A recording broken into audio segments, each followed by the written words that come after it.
Hi hello friends, అందరికీ నమస్తే. ఈరోజు నా స్టైల్లో పన్నీర్ కర్రీ వంట రాని వాళ్ళు కూడా సింపుల్ వేలో చేసుకునేలా చెప్తాను, చూసేసేయండి. ముందుగా స్టవ్ వెలిగించుకుని బాండీ అయితే పెట్టేసుకోండి. బాండీ పెట్టుకుని కొంచెం ఆయిల్ పోసేసుకోండి. ఒక 3 టేబుల్ స్పూన్స్ అయితే ఆయిల్ పోసుకోండి. కొంచెం పసుపు, 1 టేబుల్ స్పూన్ కారం, 1 టేబుల్ స్పూన్ సాల్ట్ వేసుకోండి. వేసుకుని పన్నీర్ ముక్కలు చూసారా చిన్న చిన్న స్క్యూబ్లా కట్ చేసుకుని అవి అయితే రోస్ట్ చేసేసుకోండి ఫ్రెండ్స్. చూస్తున్నారా, అక్కడ నేను చూపిస్తున్నట్టుగా రోస్ట్ అవ్వాలి. అవి వేగిపోయి తీసేసుకుని అందులో అదే నూనెలో మూకుట్లో కొంచెం నూనె అయితే పోసుకుని ఉల్లిపాయలు టమాటా వేసుకుని అయితే బాగా వేగనివ్వండి.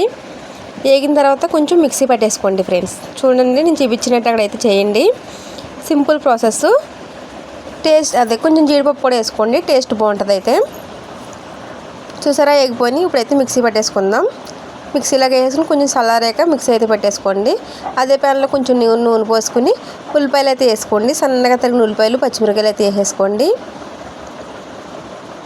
తర్వాత జీడిపప్పు అయితే వేసుకోండి. ఉల్లిపాయలు మగ్గిన తర్వాత జీడిపప్పు వేసుకున్న తర్వాత కొంచెం అల్లం వెల్లిపాయ పేస్ట్ అయితే వేసుకుని కొంచెం అది పచ్చివాసన పోయేదాకా వేగనిచ్చి మనం మిక్సీ పట్టుకున్న పేస్ట్ ఉంది కదండి, అదైతే వేసేసుకోండి. వేసేసుకుని ఉప్పు, కారం, పసుపు మళ్ళీ ఒకసారి మీ టేస్ట్ తగ్గట్టుగా వేసుకోండి.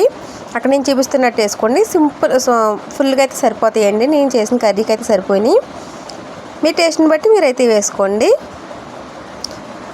మనం మిక్సీ పట్టుకున్న గిన్నె ఉంది కదండి, ఆ గిన్నెలో కొన్ని వాటర్ పోసుకుని అది వేస్ట్ చేయడం ఎందుకండి, అదే తొరిపేసి అలా పోయండి.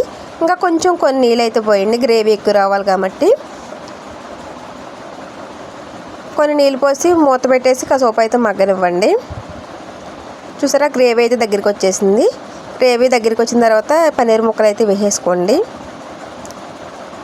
పన్నీర్ ముక్కలు వేసేసుకొని వీడియో కొంచెం స్కిప్ అయింది ఫ్రెండ్స్, ఏమనుకోవద్దు. గరం మసాలా వేసుకోండి. గరం మసాలా వేసుకొని ఫైనల్గా కొత్తిమీర వేసుకొని దింపేసుకోండి.